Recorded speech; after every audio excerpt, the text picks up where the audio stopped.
नमस्कार, किसान समाचार में आपका स्वागत है। मैं हूं साइमा खान। सबसे पहले नजर हेडलाइंस पर। अनुकूल परिस्थितियों की बदौलत पिछले 9 साल में कृषि और संबद्ध क्षेत्रों में स्टार्टअप इकाइयों की संख्या 7,000 से हुई अधिक। 9 वर्षों के दौरान कृषि के लिए बजट आवंटन में 300% की वृद्धि।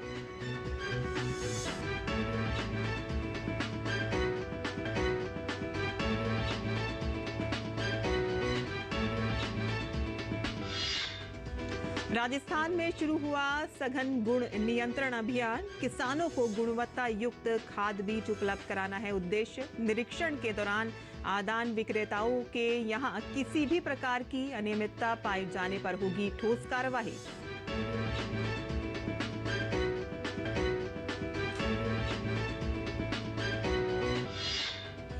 खाद्य प्रणाली को माना जा रहा है ग्रीन हाउस गैस उत्सर्जन का मुख्य कारक। जलवायु परिवर्तन से भारत की खाद्य सुरक्षा को भी खतरा। इससे निपटने के लिए नीति निर्माता नए नए तरीकों पर कर रहे हैं विचार।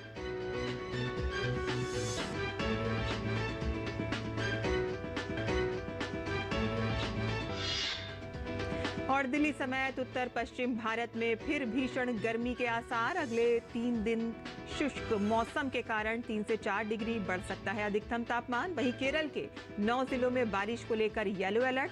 तमिलनाडु के मदुरै में कई दिनों से हो रही है लगातार बारिश।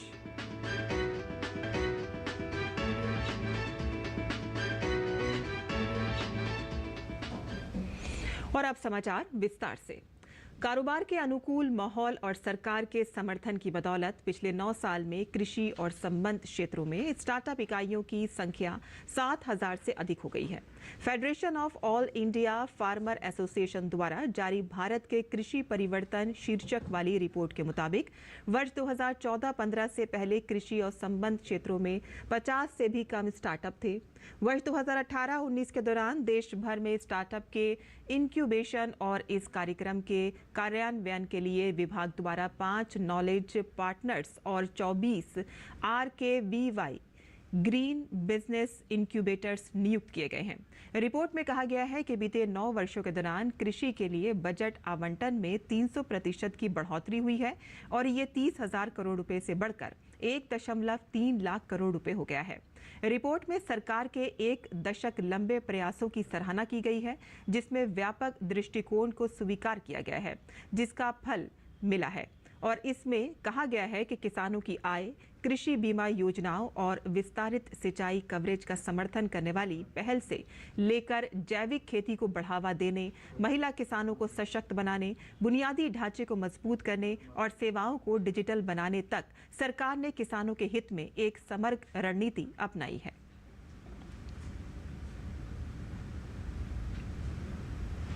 और आगामी खरीफ सीजन में किसानों को गुणवत्ता युक्त खाद बीज और रसायन उपलब्ध कराने को लेकर राजस्थान सरकार ने प्रदेश में 15 मई से 30 जून 2024 तक कृषि आदान के लिए सघन गुण नियंत्रण अभियान शुरू किया है। सघन गुण नियंत्रण अभियान के तहत खरीफ सीजन में लगाई जाने वाली सभी फसलों के बीज, उर्वरक तथा कीटनाशी रसायनों के नमूने आदान निरीक्षकों की ओर से अपने अपने क्षेत्रों के कृषि आदान विक्रेताओं के यहां से संग्रहित किए जाएंगे।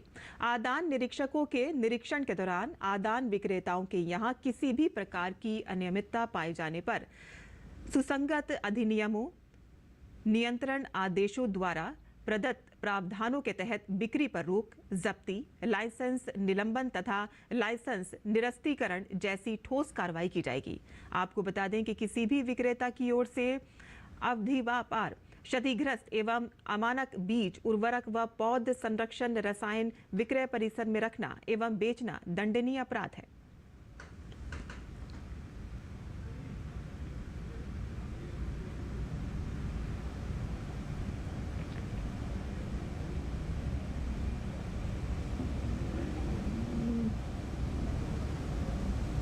और इस समय किसानों ने अपने खेतों में ग्रीष्मकालीन मूंग और उड़द लगा रखी है। ऐसे में किसान कुछ उपाय करके इनका उत्पादन बढ़ा सकते हैं, जिसमें समय पर कीट और बीमारियों के नियंत्रण के साथ ही नैनो डीएपी का स्प्रे शामिल है। किसानों द्वारा नैनो यूरिया एवं नैनो डीएपी उर्वरक का उपयोग बढ़ता जा रहा है। कृषि अधिकारियों के मुताबिक मूंग एवं उड़द फसलों के फूल एवं कलियां बनाने की वर्तमान अवस्था में यदि किसानों द्वारा नैनो डीएपी का एक स्प्रे किया जाए तो उनके उत्पादन में 10% वृद्धि की संभावना है। नैनो यूरिया एवं नैनो डीएपी नैनो तकनीक पर आधारित उर्वरक है और इसमें नाइट्रोजन एवं फास्फोरस नैनो यानी के सूक्ष्म कणों के रूप में उपस्थित होते हैं। ये कण इतने सूक्ष्म होते हैं कि फसलों में स्प्रे करने पर पौधों की पत्तियों में पाए जाने वाले स्टोमेटा से पौधे के अंदर प्रवेश कर जाते हैं तथा 20 से 25 दिन तक पौधे के सिस्टम में रहते हैं। पौधे आवश्यकता पड़ने पर इसका उपयोग करते हैं। नैनो यूरिया एवं नैनो डीएपी किसानों को सीधे तौर पर लाभान्वित करते हैं और इन उर्वरकों के उपयोग से धान में बदरा रहित खेती संभव है और साथ ही फसलों के अविकसित दोनों में इन उर्वरकों के प्रयोग से दोनों के आकार, वजन, चमक एवं उनकी गुणवत्ता में भी सुधार होता है। नैनो डीएपी से बीज उपचार करने में लगभग 25% फास्फोरस की आपूर्ति की जा सकती है।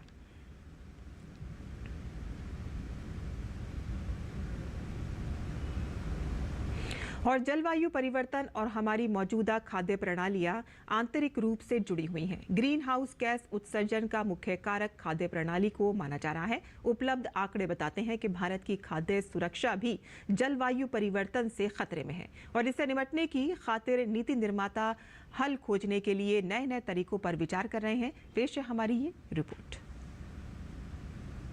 खाद्य प्रसंस्करण क्षेत्र का उत्पादन भारत में 2025-26 तक 600 बिलियन अमेरिकी डॉलर से अधिक होने के लिए प्रयास किए जा रहे हैं, जो भारत के लिए एक अच्छे विकास पथ का संकेत देता है। लेकिन जलवायु परिवर्तन भी एक बड़ा संकट बनता जा रहा है। कोई भी देश इससे अछूता नहीं है। इसके दुष्प्रभावों का असर हर क्षेत्र में नजर आ रहा है। 1.5 डिग्री सेल्सियस से अधिक तापमान बढ़ने से स्थलीय पारिस्थितिकी तंत्र में बदलाव आ चुका है। नतीजतन क्लाइमेट जोन तेजी से बदल रहे हैं, जिसके परिणाम स्वरूप कृषि और पशुधन उत्पादकता को यह प्रभावित कर रहा है। जलवायु परिवर्तन न सिर्फ आजीविका बल्कि पानी की आपूर्ति, मानव स्वास्थ्य के लिए खतरा पैदा कर रहा है और खाद्य सुरक्षा के लिए भी चुनौती खड़ी कर रहा है। इसकी चुनौतियों से निपटने के लिए तमाम देश अपने अपने तरीके से समाधान खोजने के तरीकों पर काम कर रहे हैं। कृषि के क्षेत्र में तो जलवायु परिवर्तन से निपटने के लिए कई स्तर पर काम हो रहा है, लेकिन अब नीति निर्माता खाद्य प्रसंस्करण के क्षेत्र में भी सुधार के लिए नए प्रयास कर रहे हैं। इस महत्वपूर्ण मामले में चर्चा और हल खोजने के लिए नई दिल्ली स्थित पूसा में पर्यावरण और जलवायु परिवर्तन में आ रहे बदलाव से खाद्य प्रसंस्करण क्षेत्र पर हो रहे प्रभाव विषय पर 2 दिन के राष्ट्रीय सम्मेलन का आयोजन किया गया। इस सम्मेलन का विषय इफेक्ट रखा गया था। इस सम्मेलन में इस क्षेत्र से जुड़े सरकार के वरिष्ठ जानकारों ने अपनी राय रखी। इलेक्ट्रॉनिक्स और सूचना प्रौद्योगिकी मंत्रालय के सचिव एस कृष्णन ने खाद्य प्रसंस्करण क्षेत्र को बेहतर बनाने के लिए नई तकनीक पर जोर दिया। उन्होंने कहा कि नई नीतियों के जरिए फसल कटाई के बाद के नुकसान पर काम करने की जरूरत है। We continue to have huge post-harvest losses, and the way in which we can actually bring down post-harvest losses and ensure that more of the food that we produce is actually in a state to be consumed before it goes bad. These are all spaces where emerging technologies within information technology can really help. Whether we are talking about the Internet of Things, whether we are talking about blockchain, whether we talk about artificial intelligence, each of these has an application in improving agriculture technology, improving food processing technology to cut back on waste. Refrigeration के तरीकों को गैर प्रदूषणकारी तरीकों से बदलने की आवश्यकता है। इस बात पर जोर दिया खाद्य प्रसंस्करण मंत्रालय की सचिव अनीता प्रवीण ने। साथ ही व्यापक अपशिष्ट प्रबंधन प्रणालियों के पुनर्चक्रण के महत्व पर भी अनीता प्रवीण ने अपने विचार रखे। Use of refrigeration methods, they are already under scanner. The greenhouse gas emission that results from there is already a topic of discussion where we need to focus on alternate refrigeration procedure methods. Apart from this, the unsustainable packaging material is another area. Devising systems that will stop being called as the 1/3 contributor to the greenhouse gas emissions that the entire food sector does. The food processing sector contributes 1/3 of the greenhouse gases today, is what is the assessment. वहीं आर्थिक विकास संस्थान के अध्यक्ष रमेश चंद ने कहा कि कृषि जलवायु परिवर्तन में योगदान भी करता है और जलवायु परिवर्तन से प्रभावित भी होता है। शमन उतना ही महत्वपूर्ण है जितना अनुकूलन। रमेश चंद ने खाद्य प्रसंस्करण के क्षेत्र में AI के प्रयोग का भी सुझाव दिया। 13% of total emissions in India comes from agriculture. And if we include food processing, it will further increases. So I feel that we need estimates of emissions in transport, estimate of emission in storage, estimate of emission in processing, and estimate of emission because of wastage. तापमान लगातार बढ़ता जा रहा है, साथ ही भोजन का पोषण मूल्य भी घट रहा है। इसके साथ ही खाद्य प्रणालियां तनावपूर्ण स्थिति में है और इन सबका कारण जलवायु परिवर्तन को माना जा रहा है। सही नीतियां होंगी तो सही समय पर इस संकट से बचा जा सकता है और चुनौतियों से पार पाया जा सकता है। चुनौतियां कठिन हैं लेकिन आशा भी है। कैमरामैन सौरभ के साथ भावना नैयर, DD न्यूज़, दिल्ली। और उत्तर पश्चिम भारत के लोगों को भीषण गर्मी से फिलहाल राहत नहीं मिलने वाली है। मौसम विभाग के अनुसार आज से उत्तर पश्चिम भारत के राजस्थान, पंजाब, हरियाणा और उत्तर प्रदेश में भीषण गर्मी की आशंका व्यक्त की गई है। विभाग द्वारा जारी आंकड़ों के अनुसार आगामी 3 दिनों तक मौसम शुष्क बना रहेगा, जिससे अधिकतम तापमान में 3 से 4 डिग्री सेल्सियस की बढ़ोतरी हो सकती है। और इसके साथ ही गुजरात, कोंकण, सौराष्ट्र और कच्छ में शनिवार से और रविवार से दिल्ली, झारखंड, गांगेय, पश्चिम बंगाल और ओडिशा में भी यही स्थिति बने रहने की संभावना है।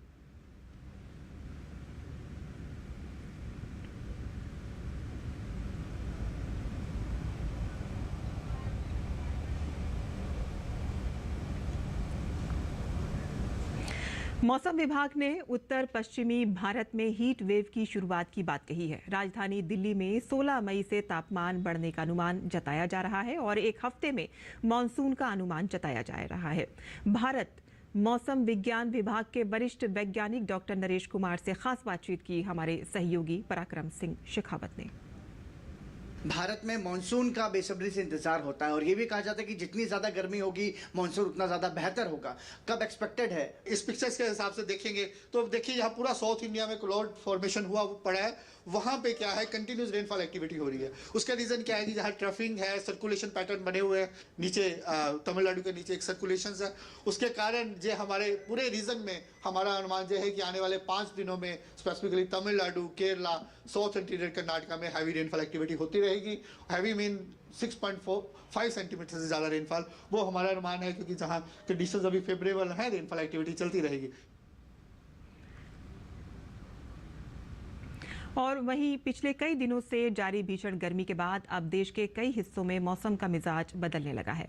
मुंबई में भारी बारिश और तूफान के बाद मौसम विभाग ने केरल में भी भारी वर्षा की भविष्यवाणी की है, जिसे देखते हुए राज्य के 9 जिलों में येलो अलर्ट जारी किया गया है। मौसम विभाग के अनुसार 19 मई तक राज्य के अलग अलग हिस्सों में जोरदार बारिश होने की संभावना है। मौसम विभाग के अनुसार दक्षिण पश्चिम मानसून के 31 मई को केरल पहुंचने का अनुमान है और साथ ही मौसम विभाग ने इस मानसून में सामान्य से अधिक बारिश होने की भी संभावना जताई है, जो कि खरीफ की फसलों के लिए वरदान साबित हो सकती है। गौरतलब है कि भारत में कृषि क्षेत्र का 52% हिस्सा मानसून पर निर्भर रहता है। ऐसे में भीषण गर्मी के बीच सामान्य से अधिक बारिश लोगों और किसानों को बड़ी राहत देगी।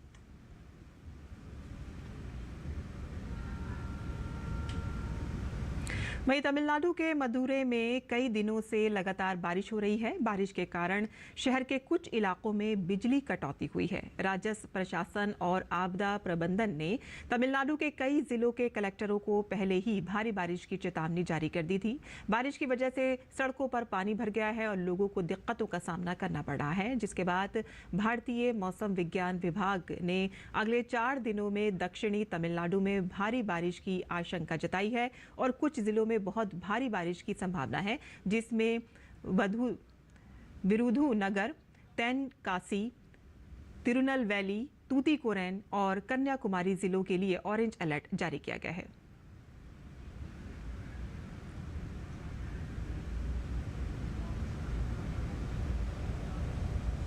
और आइए अब देख लेते हैं देश भर की मंडियों का भाव।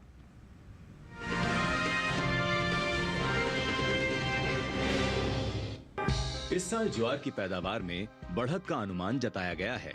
कृषि मंत्रालय के हाल ही में जारी दूसरे अग्रिम अनुमान के मुताबिक घरेलू स्तर पर साल 2023-24 के दौरान कुल ज्वार की पैदावार 40,34,000 टन होने का अनुमान जताया गया है, जबकि साल 2022-23 के दौरान ज्वार की पैदावार 38,14,000 टन रही थी।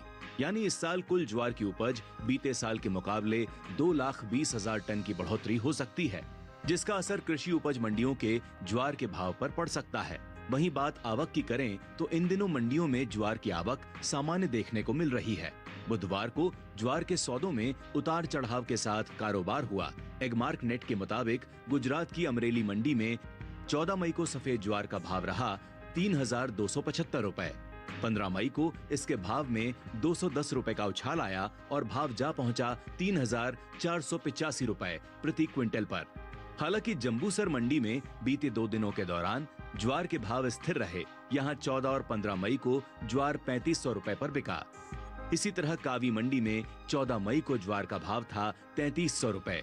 15 मई को इसके सौदों में कोई बदलाव नहीं हुआ और भाव 3,300 रुपए पर बरकरार रहा। वहीं इस साल अंतर्राष्ट्रीय बाजार में भारतीय अनाज उत्पादों में बढ़ोतरी हुई है। एपीडा के मुताबिक भारत ने साल 2022-23 के दौरान करीब 3,801 मीट्रिक टन के निहित अन्य अनाजों जैसे चावल, गेहूं, मक्का और श्री अन्न यानी मिलेट्स का निर्यात किया है, जिसकी कीमत लगभग 27 करोड़ 40 लाख रुपए है। भारत ने साल 2022-23 के दौरान वियतनाम, सऊदी अरब, संयुक्त अरब अमीरात, रूस, मलेशिया और कतर को अनाज उत्पादों का निर्यात किया है।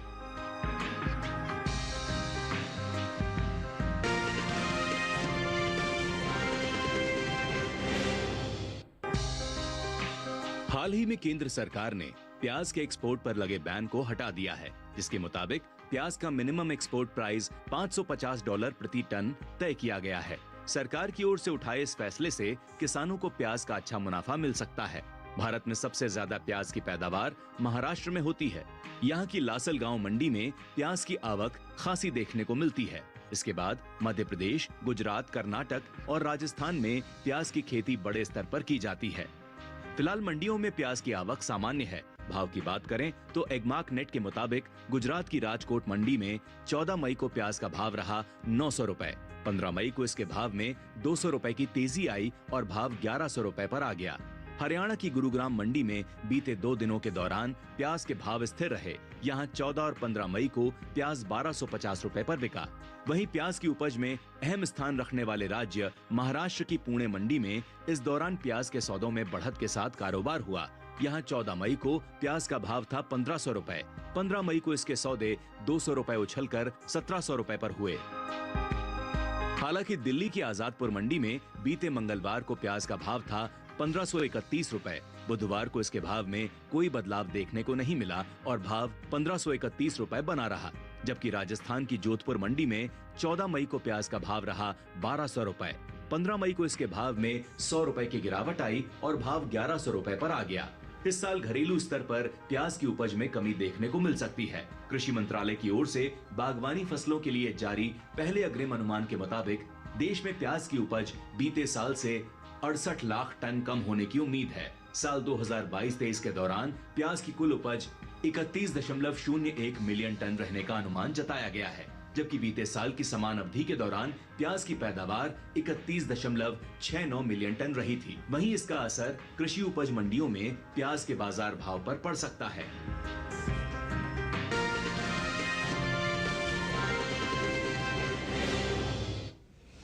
और मंडी खबर के बाद अब बात करते हैं मौसमी खेती की। किसान इस मौसम में कैसे रखें अपनी खेती का ख्याल, आइए देखते हैं।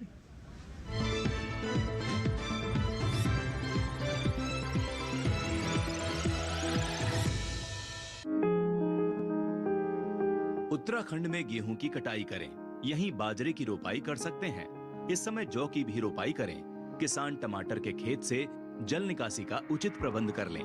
साथ ही बैगन के खेत में निराई और गुड़ाई करते रहें। अभी मूंग के खेत में सिंचाई कर सकते हैं। इसके अलावा भिंडी के खेत में निराई कर लें। उत्तराखंड में धान की खेती के लिए नर्सरी तैयार कर सकते हैं। वहीं दूसरी ओर मौसम को ध्यान में रखते हुए ही लोबिया के खेत में सिंचाई करें। उत्तराखंड में लोबिया में कीट लगने की संभावना बनी हुई है। ऐसे में लोबिया में कृषि विशेषज्ञों की सलाह से कीटनाशक का छिड़काव कर लें। पंजाब में गेहूं की तैयार फसलों की कटाई कर सकते हैं। किसान टमाटर के खेत में जरूरी उर्वरक डालें, टमाटर की तुड़ाई कर लें, साथ ही बैगन की रोपाई करें। इस समय लाल मिर्च की तुड़ाई करते रहें। किसान आलू बुखारे के बागों में पर्याप्त नमी बनाए रखें। यहाँ गन्ने के खेत में जरूरी उर्वरक का प्रयोग कर सकते हैं। इसके साथ ही भिंडी की तुड़ाई कर लें। वहीं आम के बागों में सिंचाई करें। लीची के बागों में सिंचाई कर सकते हैं। पंजाब में मूंग के खेत में निराई और गुड़ाई करें। किसान प्याज के खेत में जरूरी उर्वरक डाल सकते हैं। इसके अलावा कपास की बुआई करने का समय उपयुक्त है। वहीं पंजाब में बीन की बुआई कर लें।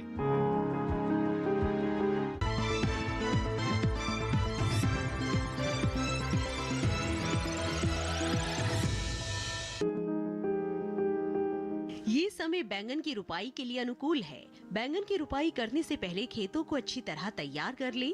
रुपाई करते समय पौध से पौध की दूरी 60 सेंटीमीटर और पंक्ति से पंक्ति की दूरी 60 से 75 सेंटीमीटर रखें। किसान बैंगन की कई किस्मों की रुपाई इस समय कर सकते हैं, जैसे पूसा श्यामला।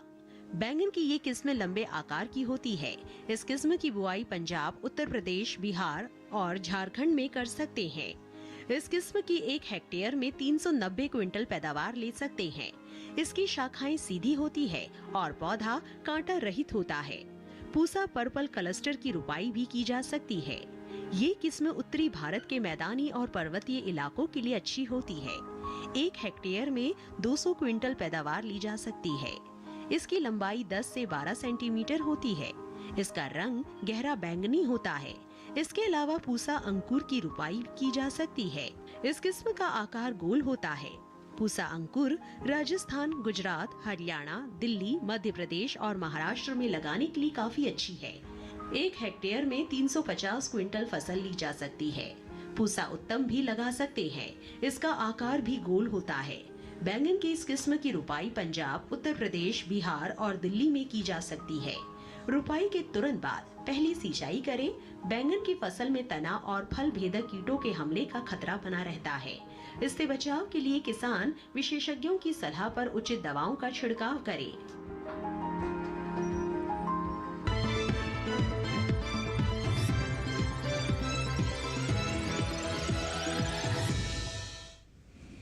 और खेती किसानी से जुड़ी खबरों के बाद आइए अब नजर डाल लेते हैं कुछ और खबरों पर। खास खबर में